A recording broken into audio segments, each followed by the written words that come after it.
You know, during the Mesozoic era, there was a group of animals swimming in the ocean that most people look at and sort of make an assumption that what they're looking at is a dolphin. But that's not what they were. And in this podcast, I'm going to teach you what they were. Hang on and join me in a minute when we learn about Ichthyosaurus. Welcome to Dinosaur George Kids, a show for anyone who loves dinosaurs. Dinosaur George has studied paleontology for over 50 years and has performed live to over 4 million students across the world. So sit back and enjoy today's show. Now, here's Dinosaur George.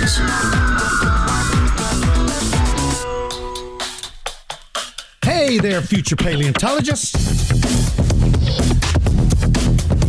I'm Dinosaur George, and welcome to the podcast. I hope everybody's doing well. It's a Monday, and Mondays for me are no different than Saturdays. I usually work, and I can find good in every day of the week. I've heard from a lot of you that have written to me over the last 12 to 20 hours. I live near San Antonio, Texas, and for so many of you, you've been keeping an eye on that hurricane that moved into the Gulf Coast. It did not do anything to us whatsoever, absolutely nothing whatsoever. We didn't even get any rain out of it, and we needed the rain really bad. It occurred much farther away. It occurred much farther away than where I live, and so we don't even see really even the winds from it. So, but thank you so much for concerning yourself. I will say that I checked in with all of my friends along the coastal area where it hit, and very fortunately, there was not a tremendous amount of damage associated with it. It was not an unusually powerful one. And so I know people are dealing with power outages and a tremendous amount of rain, but fortunately, it appears from what I've seen, it appears that it did not cause the devastation that can sometimes be caused with hurricanes. And for myself, we had no effects whatsoever from it. Thank you for your concern. I wish we would have gotten the rain. We needed the rain really bad. But you know what? We just continue on. We just continue on with life. This is podcast number 109, and my podcast has been downloaded 1,246,247 times. It's so funny. When I started this podcast, I had hoped that we would get at least 100 downloads. I had hoped that it was heard at least 100 times. And so it's hard to get my mind around that we're at nearly 1,250,000 downloads. It's just so amazing to me. It's just hard to believe. This podcast is heard in 182 countries around the world and in 16,705 different cities. So that's because of you. That's because of you. It's because parents allow you to listen to the podcast. And I'm honored by that. I really am. Parents, I want you to know, I've said this before, I am very, very cautious about what goes on this podcast. I've been approached by a variety of different companies that want to sponsor the podcast or put ads on it. And I just, if they don't promote the right product, or they don't stand for family-oriented things, I'm simply not going to accept it. And so I appreciate, parents, you letting your young people listen to this podcast. And for a lot of adults that listen to the podcast, I appreciate you as well. So I've been I spent this last weekend at the San Antonio Zoo. I've got one more weekend that I'm speaking out there. That would be August the 17th and 18th, 2024. August the 17th and 18th of the year 2024. If you are in or around San Antonio, I'd love to have you come out and hear my talk. It is at 11 o'clock local time. And on the 17th of August, when I get done with my podcast, with my talk out at the San Antonio Zoo, then I'm driving over to my store and my museum. I will arrive there about 1 o'clock or so. So if any of you would like to stop by and say hi, I will be at my store on Saturday, August 17th, from about 1 till probably about 4 o'clock in the afternoon. So swing by out there and say hi. Now, speaking about the store and the zoo, I need to give some shout outs to young people that I've had the chance to see over these last couple of weeks. First, we're going to start with Harper and Avery. They came out, now they're T-Rex members of the Patreon Club. They came out to the store. I got a chance to meet both of them. I hope you guys enjoyed meeting me. It was a pleasure meeting you, and I hope you enjoyed that. Then yesterday I got to see my little buddy Julian. Julian is so funny. He came out to the show yesterday and was with his family. It was great seeing you again, little man. Then Divot. Goes by Divot Spinax, who lives in the city of Salina. I went to Divot's school last school year, with my traveling museum. I met him there. He's going to be a paleontologist. I know he is. And I got to meet his mom and dad, and they stopped by. In fact, Divot's name came up on the wheel. We have a wheel that we spin, and T-Rex Patreon Club members get the opportunity to be interviewed. And his name came up on the wheel, and so I'm interviewing him on the next podcast. Then I got a chance to meet Jude. Jude and his brother, they stopped into the store, and it was so nice meeting you guys. I hope you enjoyed the store. I hope you liked it. I enjoyed meeting you and your family. And then I met Asher and Elena, or Alana. I can never remember. Elena? I think it's Alana or Elena. My gosh, I can never remember that. I'm so sorry. I think you said Alana. Whichever one was right, that's the one I said. They and their mom came all the way from Memphis, Tennessee, out to the store. And I am so glad I was there to be able to meet you guys in person. I hope you liked the museum and you liked the store. I got a chance to see Icthyosaurus Rex at the San Antonio Zoo, which was really cool. In fact, he lives in San Antonio. So nice to get to see you out there. Then I saw Grayson. I got a chance to meet Grayson, who came to the zoo. And then Autumn. I got to meet Autumn as well. So nice meeting you guys in person. And then on top of that, Noel and Noah. Noel and Noah came from California. And I got a chance to see them at the zoo, and I hope you guys enjoyed my show. I hope you did. And then I got to meet little Aspen. Now, Aspen, you're so cute. You said you like Dino Dana, and that's a good show. And I got to meet you and your mom, and I hope that you enjoyed that. And then finally, Emeronix came all the way from New Jersey, a Patreon Club member that came all the way from New Jersey, who I got a chance to meet. And it was so nice meeting you. It was great meeting you guys, and I hope you enjoyed the store as well. All right. What else have I got? If you would like to come to the store, go to dinosaurgeorge.com. Look in the menu button, and you'll see Visit Our Museum, and that will give you all the details and all the information that you need to be able to come out and say hello. Also, we're starting to book now for the new school year for our traveling museum. If you live or you go to an elementary school anywhere in Texas or Oklahoma or Louisiana, and any states that are close by, go to our website again, dinosaurgeorge.com, and click on the traveling museum, and you can get information. We would love to come to your school. So with that, let's talk about today's feature creature. It's time for our Feature Creature segment.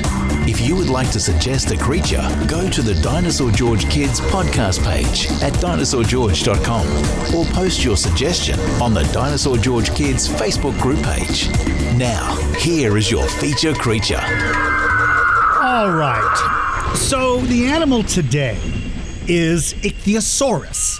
Now, Ichthyosaurus, many people look at an Ichthyosaurus and assume that it's a dolphin, because it has some similarities to them, but they're not. Ichthyosauruses lived during the age of dinosaurs.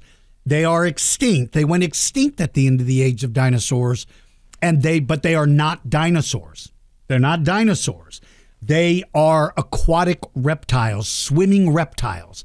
Mosasaurs, pliosaurs, plesiosaurs, nothosaurs. ichthyosaurs. These are all aquatic reptiles, but none of those are dinosaurs. Yes, they lived with the dinosaurs, but hey, just because you live with an animal doesn't mean that you are related to that animal, right? I mean, think about cobras. Humans live with cobras. Well, cobras aren't humans and humans aren't snakes. Well, let me take that back. There are some pretty snaky looking people in this world. Yeah. I don't want to say my brother was a snake, but I'm just saying that kid never took a bath. He shed his skin. That means he's a snake. So see, my brother is a snake. And you can tell him I said that because I'm not afraid. Don't tell him I said that. He's bigger than me. So the animal we're talking about is Ichthyosaurus. Now, the word ichthyosaur is a name that's used to describe a group of animals that are all similar. In this podcast, I've said many times that scientists have to put things into groups, categories, categorizing. That's very important to science. You have to have things organized in science. You have to have groups. Well, the group can start off big when it comes to plants or animals. It can be a big group, but then the group becomes smaller and smaller based on the similarities. Let's use Tyrannosaurus Rex as an example because everybody is familiar with Tyrannosaurus Rex. So let's talk about Tyrannosaurus Rex. Okay, first of all, Tyrannosaurus fits in the gigantic group of animals. That's a big group. But then it fits into a group of animals with backbones called vertebrates. It's a vertebrate because it has a backbone. You and I are in that vertebrate group. We're not related to T-Rex, but we're in that group because we have a backbone. Now, from that group, it goes into the dinosaur group. And all the dinosaurs fit in that group. But then that group is divided into two smaller groups, Saurischian and Ornithischian.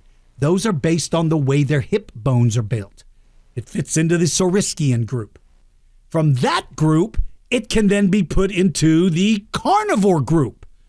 So it fits into an even smaller group. From the carnivore group, now there's a bunch of different carnivores. Belissaurids, allosaurids, tyrannosaurids, dromaeosaurids. So now it fits in the tyrannosaurid group. And from there it goes down to Tyrannosaurus Rex. So it starts off in a giant group and they get into smaller and smaller groups based on similarities. You can do that with any animal. Do it with a dog. You have a dog. If you have a dog, it's an animal. It's got a backbone. It's a mammal.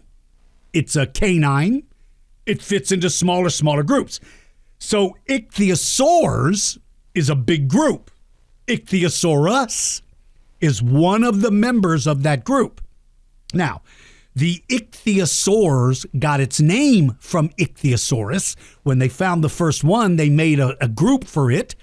And over time, they started finding more and more animals that fit into that group, but were different enough to get a different name.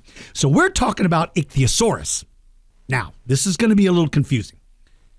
All animals have a first and last name. All animals have a first and last scientific name. Humans, we are Homo sapiens. Homo sapiens. That's our first and last name. That's our scientific name. Yes, you have a first and last name that's different from that, but that's because you become into a smaller group. So Ichthyosaurus communis is the name of the species we're talking about today. But there's several other animals named Ichthyosaurus, but they have a different last name. So that's why all animals have to have a first and last name. Now, Ichthyosaurus communis is the one we're talking about today, but there's one called Ichthyosaurus breviceps. There's Ichthyosaurus coniberi. There's Ichthyosaurus lydecker. There's Ichthyosaurus anangai. There's Ichthyosaurus larkini. And there's Ichthyosaurus somersetensis.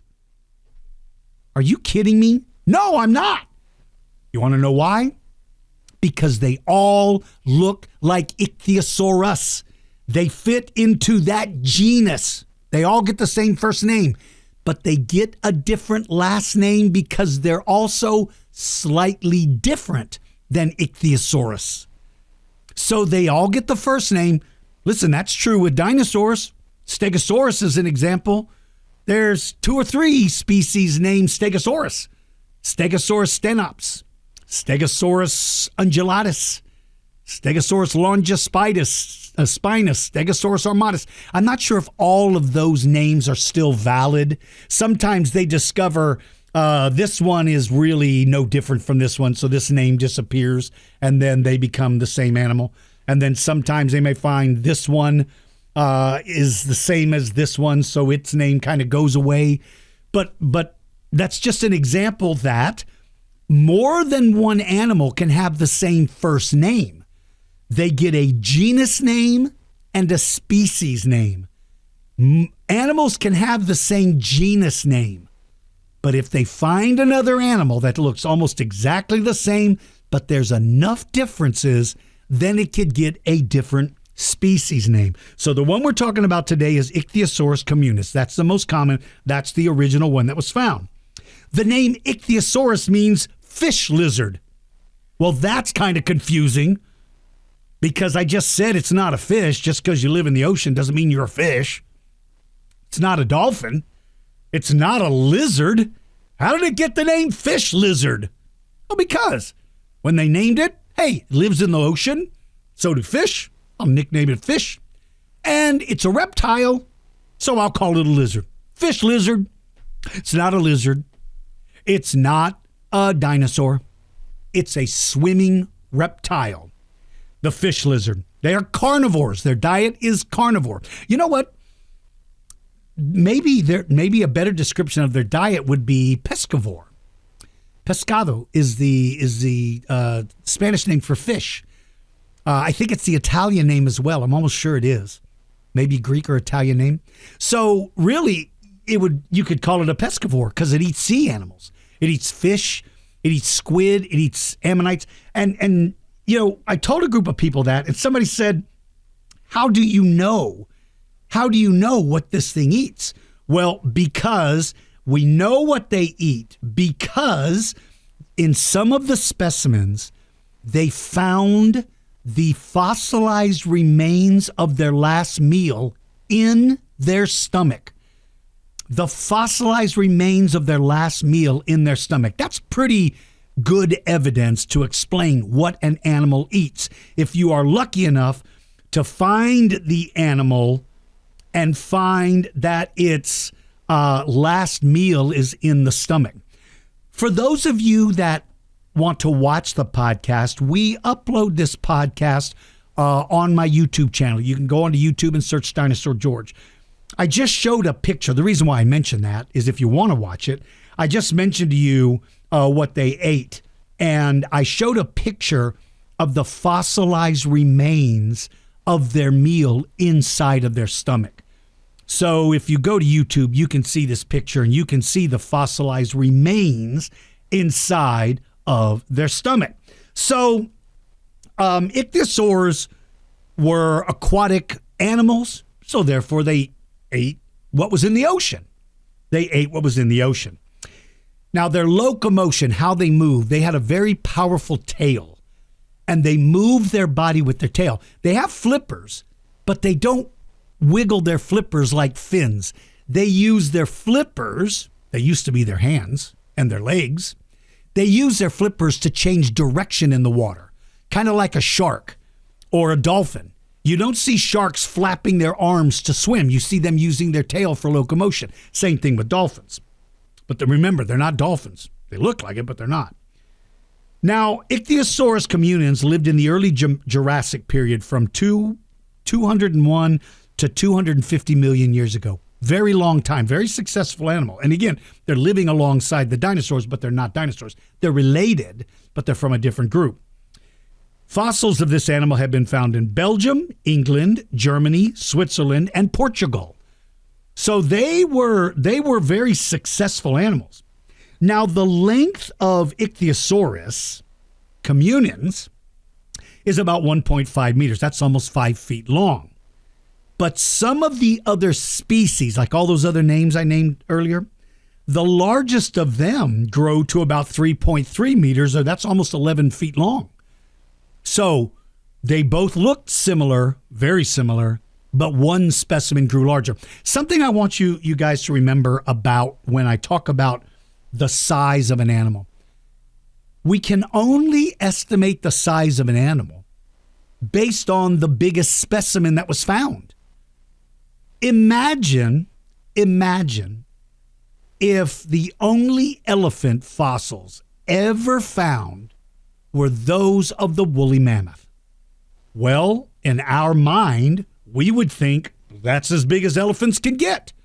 We wouldn't even be close because there was a bunch of gigantic elephants that towered over the woolly mammoth. So when we say how big something is, remember, that just means, well, that's the biggest we found. Maybe that's the biggest that ever lived. Tyrannosaurus Rex is an example. People say, they could only grow, and as soon as I hear somebody say that, I want to go, time out. You don't know how big they can grow. You can say how big we think they are based on the biggest one that was found, but that by no means that's as big as they can get.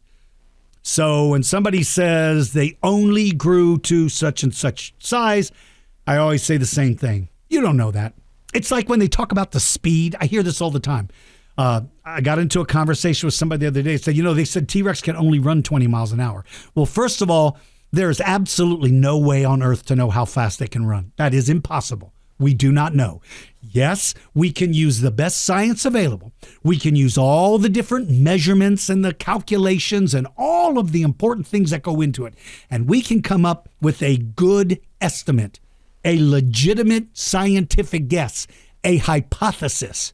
But you cannot say with certainty that that's as fast as they can run because you don't know. Do you know we don't know how fast a cheetah can run? We know how fast we've seen them run, but does that mean that's as fast as they can run? No, that means that's as fast as it chose to run. We don't know how fast an elephant can run. It's possible to use machines to look at the speed of one that's running, but again, do you know that's as fast as it can run? That's just as fast as it chooses to run. And so humans are the only animals we can say with certainty how fast the fastest human can run, because they can tell us that was as fast as I could run.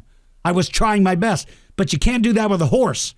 Okay, horse, run as fast as you can. And the horse runs, and it comes back, and you're like, well, is that as fast as you could run? And the horse was like, dude, I could have run faster if I wanted.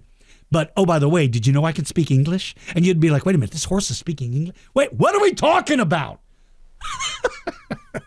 So when we talk about the size, it is an estimate based on the biggest specimen that was found. This animal was discovered in 1811 by a man named Joseph Anning. His wife, Mary Anning, is very important to paleontology. He found the first part of this animal in the year 1811. She found the rest of it the next year in 1812. Now, Mary Anning was a scientist who was very important to paleontology. She found some amazing specimens. But in the 1800s, females were not allowed to participate in science. I know that sounds crazy. And today we look around at all the millions of female scientists and we think, there was a time that they wouldn't be allowed to do this job? It's insane. Well, Mary Anning is very, very important to paleontology. She did a lot, but she didn't get credit. Well, now she does. People have recognized how wrong it was for her not to be given credit for all of her hard work, and now we recognize that. In fact, I call her my niece, my little niece, Ichthyosaurus, who lives over in England. Ichthyosaurus one day did a report on Mary Anning. And I think I recorded it on a podcast. I think she's on one of my podcasts where she gave her information about Mary Anning. I was so proud of her. But Mary Anning is an amazing person. So anyway, she's associated with Ichthyosaurus. In fact, Ichthyosaurus was the first complete fossil vertebrate to have been discovered by her. It was complete. The whole thing was there. And that's super rare. That's super rare, by the way. It's super rare because usually when an animal dies, its body decomposes. The bones are often scattered around by carnivores or scavengers, or also when the animal is being buried in sediment, it's usually associated with a flood or landslides or something like that. And that tends to tumble the animal around and pieces and parts get lost. But in the case of ichthyosaurs, they seem to have laid down and just died. And with thin layers of mud slowly covering their body. And they're perfect. They're absolutely perfect. If you're watching on YouTube, you see this image of an ichthyosaur. It is perfect. Now, here's the other thing that's amazing about them. The sediment, that's the mud that buried them, left the impression of the outline of their skin. It wasn't the actual skin, it was the outline. It sort of left a dark spot, like a stain, where when they split the rock open and found this ichthyosaur, they could see the shape of its tail. They could see the shape of the fin on its back, because those things are not made of bone. Those are made of cartilage or skin or muscle. Those things are not, they don't fossilize. It's sort of like if you see wet cement and you push your thumb in and take your thumb out, your thumb leaves an impression. It's not your thumb. I can come along 100 years later and I can see the outline of your thumb. It's not your thumb. That isn't there. So it's sort of the same thing when these animals get buried. And so it was the first complete animal that they had found. It was described in 1818. So about 7 years later is when the description of it was written. Now, again, it was the first complete skeleton, and Mary Anning was the one that really should be credited with it. In fact, it said in my research, it said that Joseph found it, but I often wonder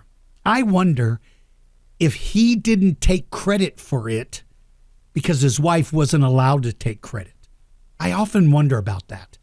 I often wonder how many things she found that other people took the credit for it because females weren't allowed to be scientists back in the 1800s. It's a crazy idea. It's a crazy notion. These animals are air breathers. They do not have lungs. They're not fish. They are indeed air breathers, which means they have to come up to the surface to be able to breathe. Now, the thing that's kind of cool about them is they have a kind of a long, skinny snout. A long, skinny snout. And it's shaped almost like if you've ever seen a gharial or if you've ever seen a gar. Long snout with real tiny, sharp teeth. These teeth are perfectly made for catching slippery food, like ammonites and squid and fish. If you don't know what an ammonite is an animal that let me think how to describe it. An ammonite is like a nautilus. It lived in a curly shell, kind of looked like a squid. So that was its diet. Now, most of the time, when it comes to animals, we can base our guess on what they eat based on what was around them. So if I find a Stegosaurus and I look at Stegosaurus's teeth and it tells me it's an herbivore, then I can look at any fossil plant that was found in the same area as the Stegosaurus, and I could make a scientific guess that that's what it eats, right? Because those are the plants that are there. That's probably what it eats. If you find the skeleton of a koala and you're going to find fossils of eucalyptus leaves, that's because that's what they eat.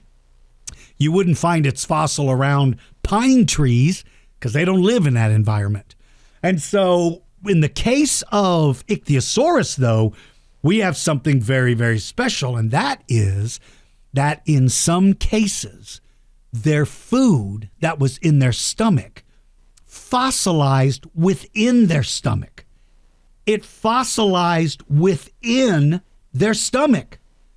So we can see what they ate. They are pescivores, fish eaters. I find that amazing. Something else about them that's really cool is the size of their eyes. The size of their eyes. They have gigantically large eye sockets. They have gigantically large eye sockets.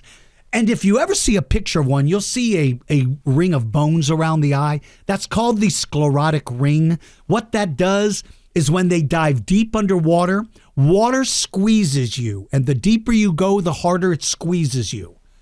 Well, the bones around the eye kind of prevented the eyeball from being squeezed and misshapen by the pressure of the water. Because if you dive deep and your eye squeezes shut, you can't see. Or if it squeezes and changes the shape, you can't see. But that ring of bone around it protected it. That's what it's called. If you ever see a picture of and you see it in a lot of animals. You see it in birds as well. It's called a sclerotic ring.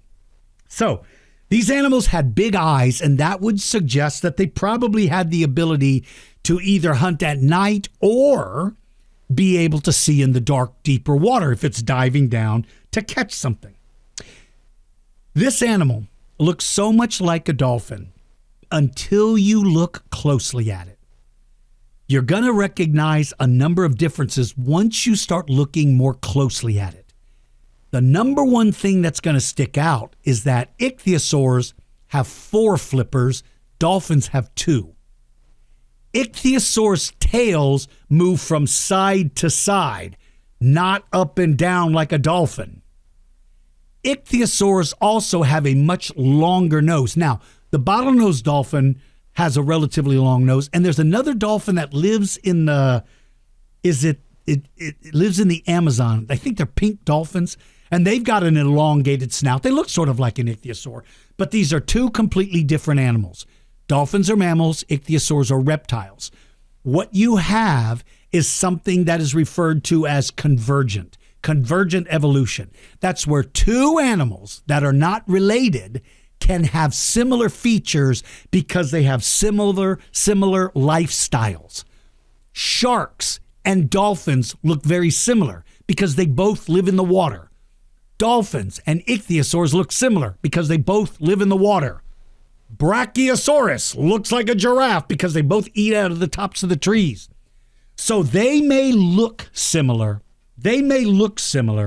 but they are absolutely different animals. They're completely different animals. Now, babies.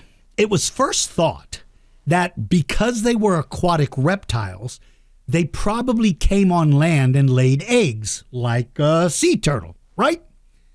Well, that theory was destroyed when they found evidence of female ichthyosaurs with skeletons of babies inside of their stomach cavity.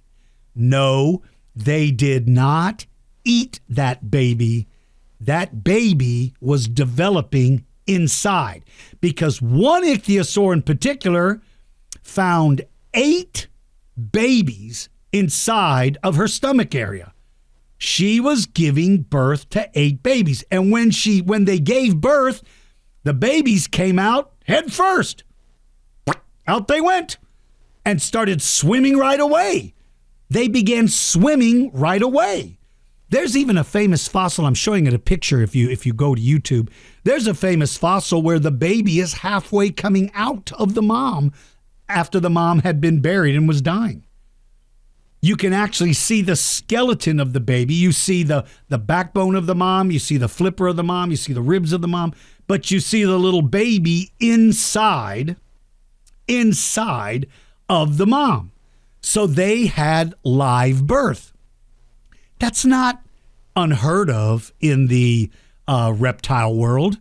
Cobras, right? Yeah, cobras don't lay eggs. They have live birth. I'm almost sure they do. But the reason why ichthyosaurs didn't come on land to lay their eggs is because they don't have enough bone structure to support their weight. When a whale washes up on the beach, when a dolphin washes up on the beach, they don't die because they're not wet. They die because they cannot breathe.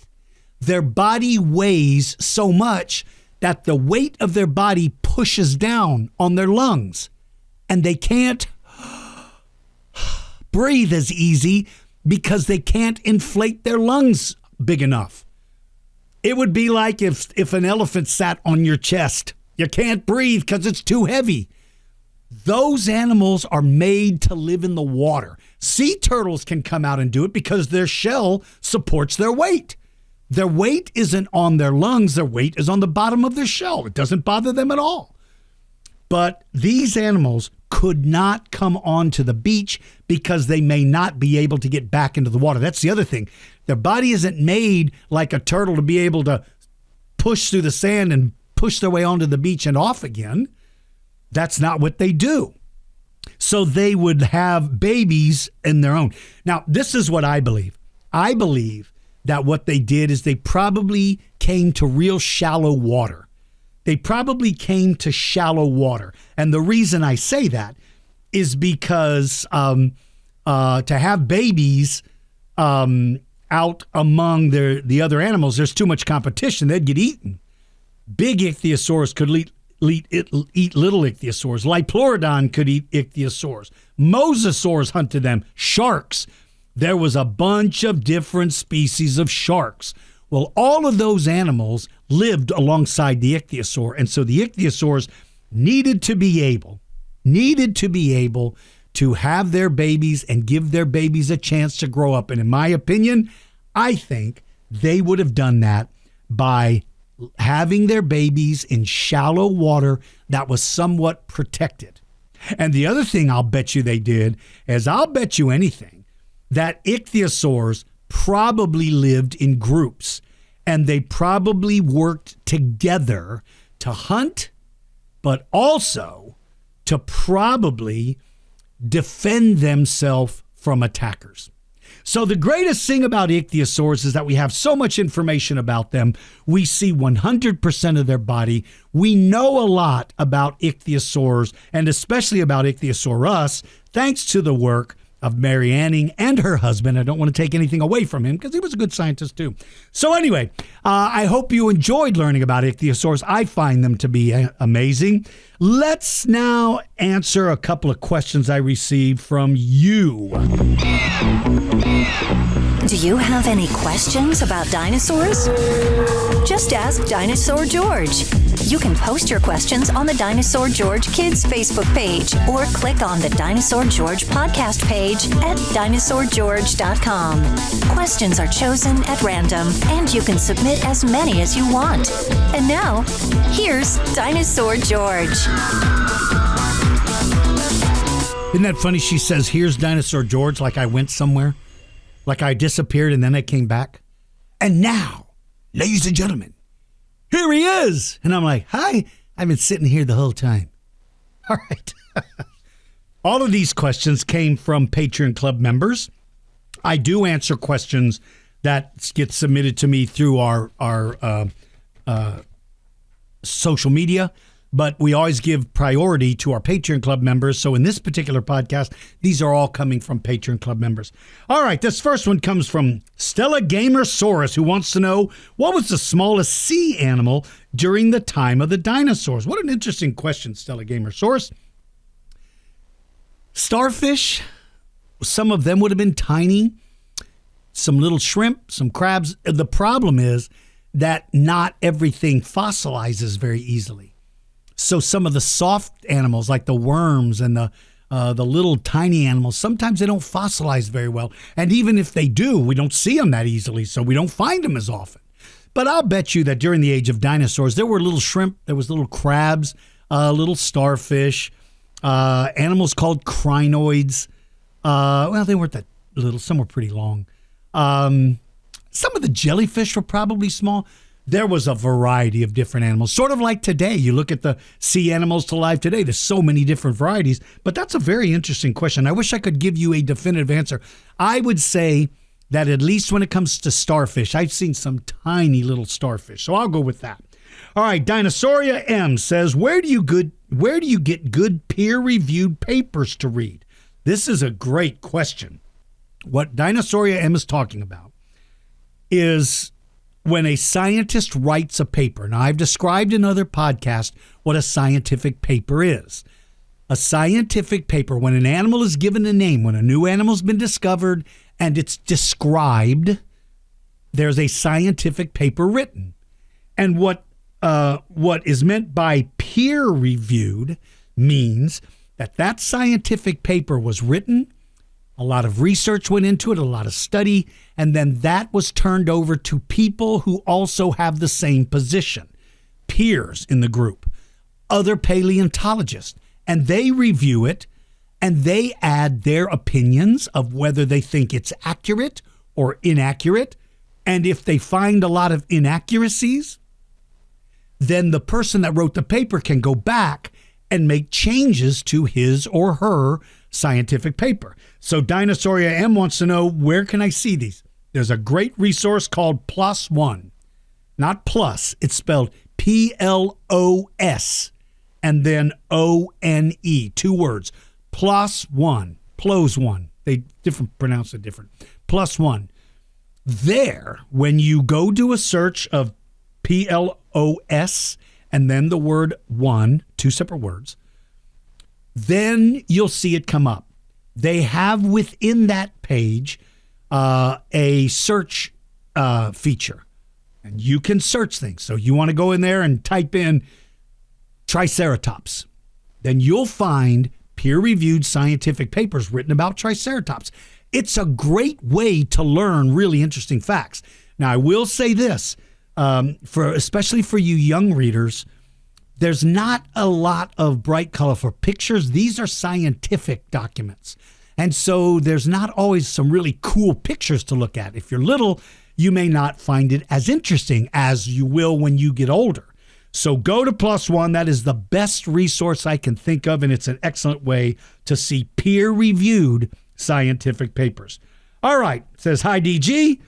Indo Carson, who will turn 6 on July 15th. Nice.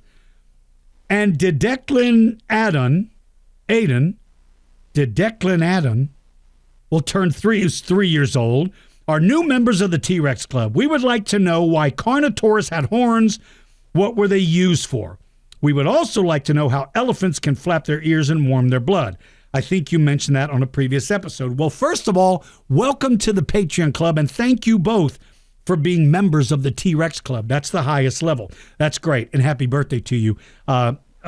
Indo Carson, make sure you go to your Patreon page and look down where we ask for you to list your name if you have a birthday in July, because I'm getting ready to read the July birthday shoutouts, and I want to make sure yours get in there.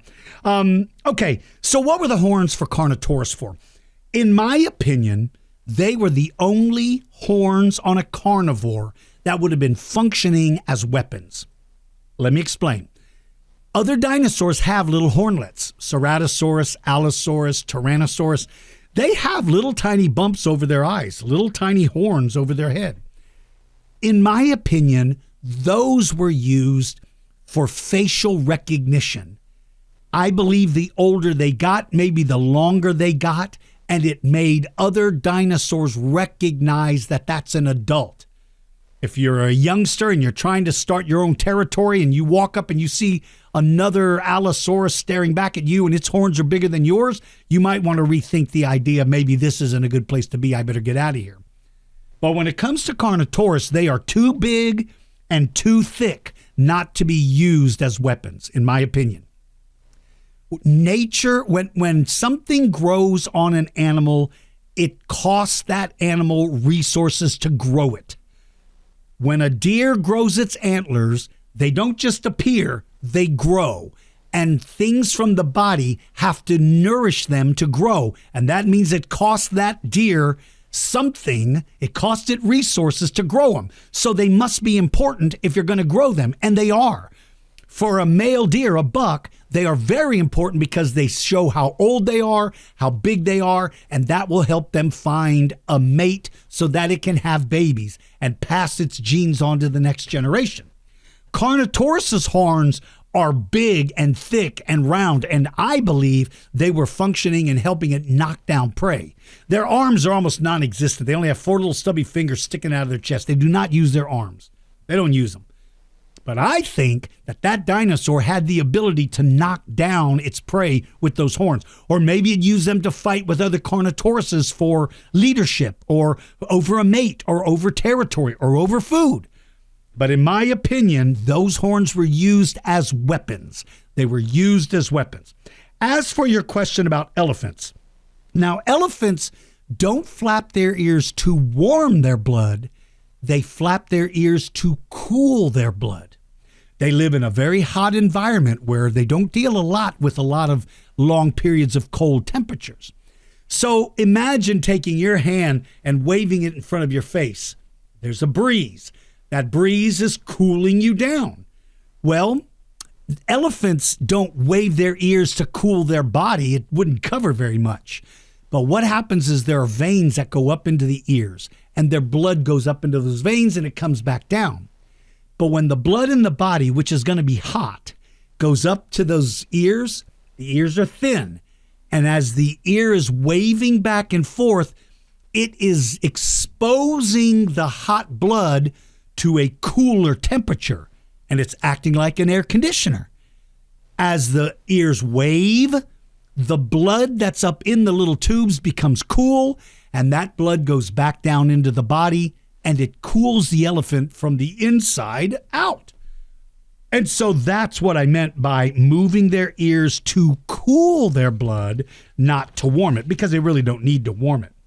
Okay, this is from Icthyosaurus, who's 6 years old, who lives in St. James, Missouri, wants to know, how many types of dinosaurs have been discovered? And 2, what kind of colors could dinosaurs see? These are great questions. All right, at the very beginning, when I was telling you about how Ichthyosaurus fits into a family, and then I remember I said the family gets smaller and smaller and smaller, and then you can have more than one dinosaur or one animal with the same first name, but it would have a different species name. There's a lot of debate that some of the dinosaurs that have been given a name were almost exactly like another dinosaur that got the same name. So they shouldn't have gotten a different species name. So if that's true, well, remember I used Stegosaurus and I said Stegosaurus longispinus. I don't think that's valid because they said, no, it's not different enough from Stenops. It needs to have the same name. That would mean this one goes away. So right away, we used to have 2 dinosaurs, but now we only have 1. Well, that can happen a number of times. I think the last time I checked, there was over 1,000 different species of dinosaur names, and they find a new species about once a month. Somewhere in the world, they find a new species of dinosaurs. But the problem is that some of the earlier dinosaurs that were given names, that was back before scientists could communicate with each other. So if I found a Brachiosaurus in Tanzania, Africa, and somebody else found a Brachiosaurus in Utah, if we never talk to each other, we might think we have 2 different animals. They're the exact same animal. I might give mine one name and you might give yours the other. And later we find out, hey guys, they're the same thing. Well, which one got the name first? This one did. Okay, then this one doesn't get its own name. This one is now recognized as Brachiosaurus. So I say there's more than 1,000, but that number changes all the time because they're finding those kind of mistakes and they're correcting them, or they're finding new ones. But I want to say that it is in the thousands, I think. Okay, now to ask what color dinosaurs could see, that's a brilliant question. That doesn't always fossilize. There is an absolute, one of the smartest men I've ever met, Dr. Larry Whitmer. I admire this man so much. He truly is one of my paleontology idols. He does a lot of work with CAT scanning. And he and his team can look at the shape of the brain and they can pick out what parts of the brain were used for what sense, like the sense of smell, the sense of balance, taste, hearing, sight. Then by comparing that brain to living animals that are related, they can kind of sort of formulate whether they could see in color or not. You know, not all animals can see in color like humans. Some animals can see infrared, which is something we can't see without the use of electronic equipment. So I don't know if I could give you a legitimate answer, but I will say this. More and more evidence shows us that carnivore dinosaurs and birds are the same animal. I mean, they're very, very close related to each other. They're the same animal, basically. And birds see a wide variety of colors because they have so many colors on them. Look at a toucan. It doesn't have yellow and blue and red and green. It doesn't have that for us. It has that for other birds of the same species. So in my opinion, based on the bird relationship and that they're starting to find color pigment from dinosaurs that suggests that some were brightly colored, my guess is that they would have been able to see a variety of colors, maybe the same way we do. That's a great question. All right, let's go. This is from Alien Kylo, who's 6 years old and lives in Dallas. Alien Kylo? Hi, Dinosaur George. Your podcasts are the best. Thank you. That's very kind of you. I've listened to them multiple times. Well, here's a new one where you get to be on it. So what do you think of that?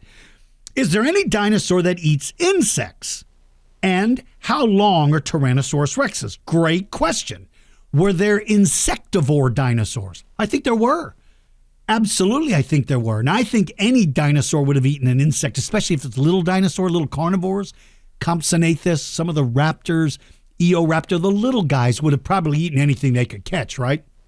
So, but as for was there any that seemed to absolutely be made for that and for that only, some people theorize Therizinosaurs and Segnosaurs might have been insect eaters.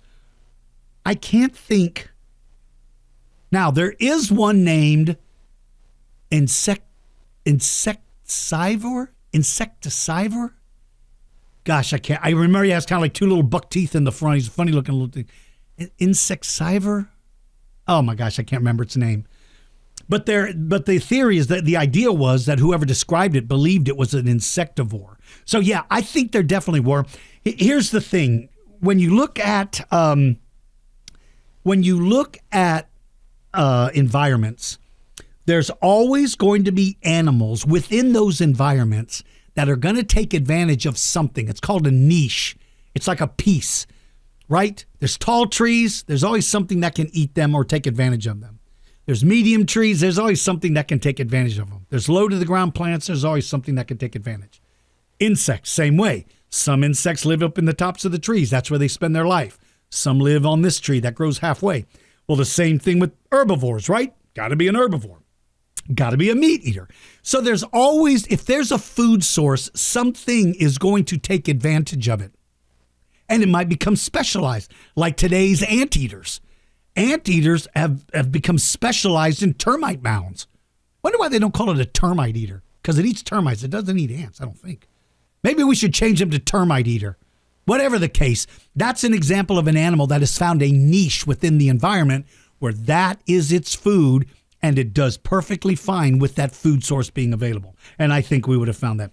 As far as how long Tyrannosaurus rexes can be, I think the average, I think they estimate between 42 and 50 feet. I would not be surprised if we don't find a 52 or 53 footer. Again, I don't know if we're finding the biggest ones when we do find them. But whatever the case is, I think it would have been very interesting how big they really could have gotten. All right, Gigabecosaurus says, hello, DG, how are you? I'm good. Glad to hear from you. What is the dinosaur you dislike the most? And who was bigger, T-Rex or Giganotosaurus? All right, good questions. I don't dislike any dinosaurs necessarily, but there are some that I don't find as interesting. I don't find them as interesting. I don't find the little plant eaters that interesting. Hypsilophodon, Leolinosaura, who's some of the other little ones? My gosh, Drinker, I said Hypsilophodon. Dryosaurus. I'm not that fond of them, only because I just personally don't find them that interesting. They're cool, but I've never been that interested in the smaller plant eaters. But I don't dislike them. I just don't spend much time studying them. So that would be the closest thing I would say. As far as who's bigger, T-Rex or Giganotosaurus or Giganotosaurus, depends on how you pronounce it. That's a hard question. Because when we say bigger, what do we mean? Does bigger mean longer? Does bigger mean taller? Or does bigger mean more mass?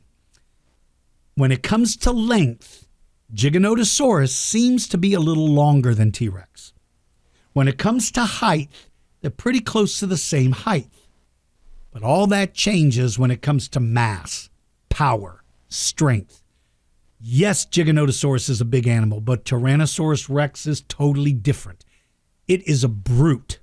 It is a bone-crunching monster. Giganotosaurus is a meat slicer. You'd be in big trouble if a Giganotosaurus showed up, because it's going to rip a chunk out of you. The difference is that there's more power in a Tyrannosaurus Rex. So as far as the size, Giganotosaurus probably has all the advantages, but Tyrannosaurus Rex is simply a monstrosity. All right, this is from Connorsaurus, says, hi, DG. How can Ankylosaurus swing his tail club when it's so heavy? And can he swing it up and down or just side to side? What a great question. It's all about the muscles and all about the bones. When you look at the tailbone of an Ankylosaurus, it's made up of vertebra. We have vertebra in our back. Bump. You feel the bumpy things down the middle of your back. Those are vertebra. Ankylosaurus has them in his tail, right? Vertebra. Okay. At the very beginning, each vertebra, they're not connected to each other. But a little ways down the tail, they are all connected. They can't wiggle. It can't wiggle its tail like a snake, because the tail vertebrae are connected with these long, bony tendons that kind of hold it, make it stiff. When it wiggles its tail moves from side to side like a baseball bat, not like a piece of wet spaghetti.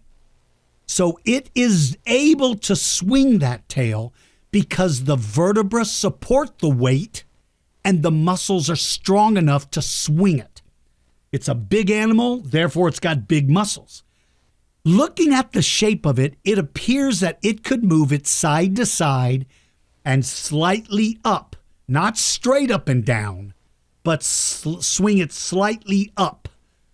It would have been able to swing that tail from side to side very easily, but I think it also had the ability to angle it upward a little bit, not real high. Like it couldn't hit something in the mouth, but it could certainly raise that club enough to hit something, say, in the knee. So I think it would have had a lot of motion, but I think it would have been limited more to side movement. Okay, this is from Macroraptor, who's 7, from Tambourine Mountain in Queensland, Australia. Thank you for listening in Australia. Australia remains. All of Australia and New Zealand are always in the top 10 of the cities. All come from Australia and New Zealand, always in the top 10 of our listeners, always. Love you guys. As a matter of fact, just an FYI, because so many Australian members are part of the Patreon Club, I am now, when I teach the Patreon lesson for T-Rex and Raptor Club members, I am now going to teach 2 lessons each day. One early in the morning, our time, followed by one that would be in the morning, your time. So if you live in Australia and you're a Patreon member and you've not been able to ever hear one of our live lessons, you get to watch it because I record it. But now I'm going to start doing some at a time that makes it easier for all of my friends in Australia and New Zealand to listen. Okay, so here's the question. Do baby dinosaur bones fuse together when they mature like humans do? What a brilliant question. Yes, that is one of the ways that paleontologists are able to determine whether they found the skeleton of a tiny dinosaur or whether they found the skeleton of a baby dinosaur. Because we do see things like in the skull and in the leg and arm bones that help us identify whether something is a baby and it's still growing or whether it's already full grown but just happens to be a very small dinosaur. That's good. And we'll finish this with this one. It says, "Hey, Dinosaur George, this is Nathan from Boston, 6 years old." Hi, Nathan. My question is, what's the difference between a Icthyosaurus and Utah raptor? Man, you guys ask such great questions. Yes, such good questions. First of all, time period. I want to say Icthyosaurus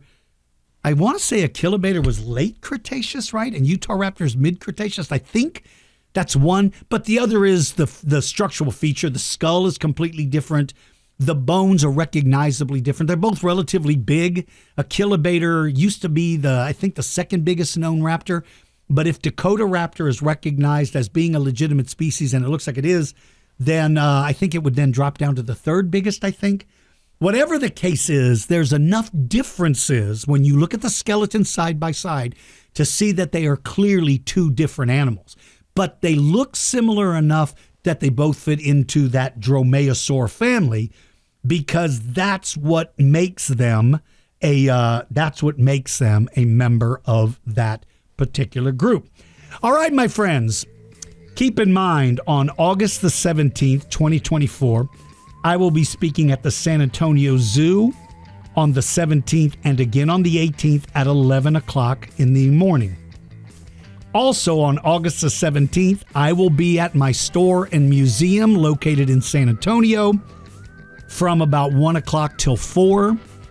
And you can get details by going to the website dinosaurgeorge.com and click on the Visit Our Museum page to get all the information. For everyone out there, for all of you that are members of the Patreon Club, I appreciate you very much.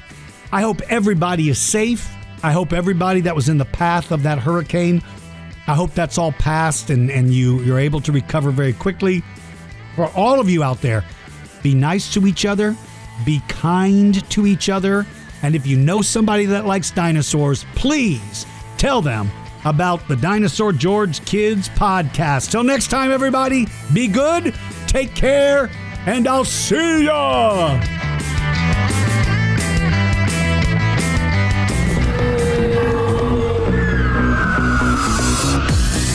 Thank you for listening to Dinosaur George Kids. Join the Dinosaur George Kids Facebook group, become a member of our Patreon club, and check out our website store for cool fossils, rocks, and crystals. Visit dinosaurgeorge.com for details. Until next time, keep digging for knowledge.